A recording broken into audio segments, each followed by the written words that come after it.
The day was June 7th, 2024. Men's Roland Garros Semifinals. Alcaraz versus Sinner. The winner set to play Sasha Zverev in the final.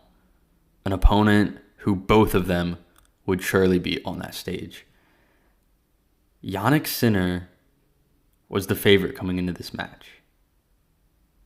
He could not lose in 2024 going into this match. He already won the Australian Open. He had the career Grand Slam, still alive and still active. He was 12-0 at the Slams heading into this match.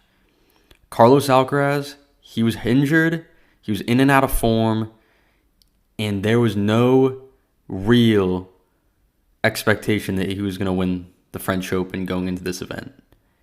He was supposed to lose this match. Sinner was leading the head-to-head, and nobody thought, as the match wore on, that Alcaraz would pull it out, including me. Jannik Sinner took the first set, 6-2. His level dropped. Alcaraz leveled it, but Sinner took back control in the third while Alcaraz looked hampered. Jannik Sinner was one set away from a Roland Garros final that he would certainly win against Sasha Zverev. He would get his second major, which would level Alcaraz, because Alcaraz had two at the time, and his his calendar slam would still be live. But that didn't happen. He didn't level the slam race with Alcaraz. He didn't beat Alcaraz on Alcaraz's best surface, which would have been an all-time statement win for Sinner over his greatest rival, Carlos Alcaraz. It didn't happen. Alcaraz won the match. He came back from 2-1 down. He upped his game. He upped his level. Sinner did not. Sinner did not play a great match. He didn't come through in the big moment. Alcaraz did. And then he did it again in the final against Zverev, and he won the title. And all of a sudden, it goes from, it could be 2-2 Alcaraz Sinner in the Grand Slam race to 3-1. And then what happens? They go to Wimbledon. Sinner falls short again. Alcaraz, in the big moments, he had a fifth set against Tiafoe. He did not.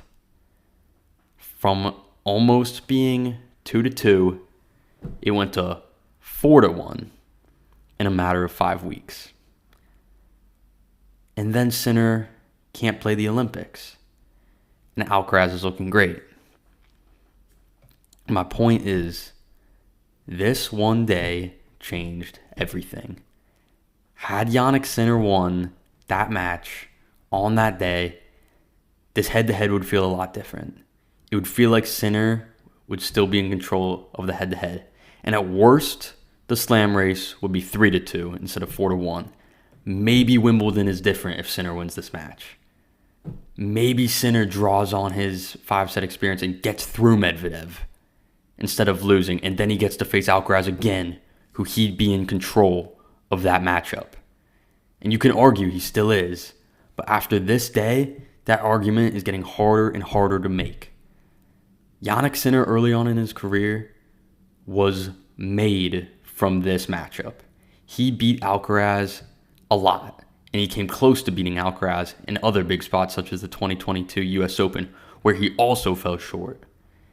Had he won that match, he probably would have won the slam and gotten off to a 1-0 lead, which he didn't. But that day isn't what changed it, because he wasn't supposed to win. He was the favorite going into this match against Carlos Alcaraz.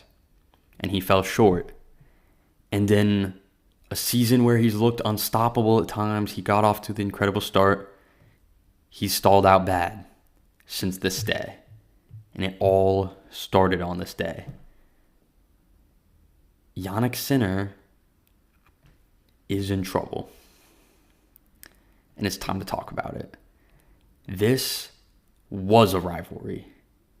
It was, for a short period of time, it felt like two equals.